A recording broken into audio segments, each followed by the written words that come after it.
Miliband, how worried are you about the prospect of Britain actually leaving the EU? The implication of your speech is you think it's a real possibility.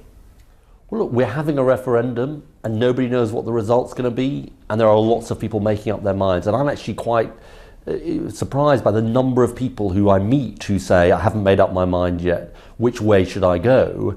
And part of the point of my speech today is to say, as someone who was the Labour leader, I say to the 9 million people who voted for us at the last general election, my view is we're far better off remaining in the European Union, because we can only change the country, we can only tackle the things that people care about, like inequality, climate change, all of the issues that worry people, if we work with other countries and don't go on our own. So that's why I'm urging people to vote for Remain on June the 23rd. But do you trust David Cameron, who is taking the front and central role in this campaign? Do you trust him to persuade those unconvinced voters? He's not going to persuade the unconvinced Labour voters, no. That's why we need Labour voices out there. That's why we need Alan Johnson doing his bit. Jeremy Corbyn's going to be giving a speech after Easter. I'm out there today. We need Labour voices out there to persuade Labour voters. And I want to say to Labour voters very clearly, don't think this is about David Cameron or about the row between Boris Johnson and Ian Duncan Smith, David Cameron, or George Osborne. This is about the future of our country. This isn't just for Christmas, this is for life.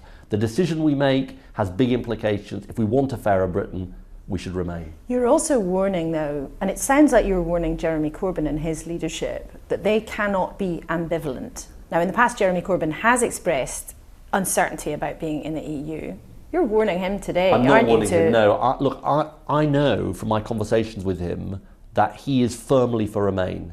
And he's going to be out there saying he's firmly for Remain. But there's a difference between him having decided to back the Remain campaign and him making the case day by day, highlighting the risks day by day. He's going to be doing that. Look, I know with one speech and 3 videos on a campaign website. It won't be just one speech. He's going to be doing that. Look, I know he recognises the importance of this, and he recognises that this is a chance to make his case not just for Europe, but for the kind of Britain he wants. And so he and I are absolutely on the same page on this. Many Labour voters, though, like many other people around the country, feel that the EU is remote.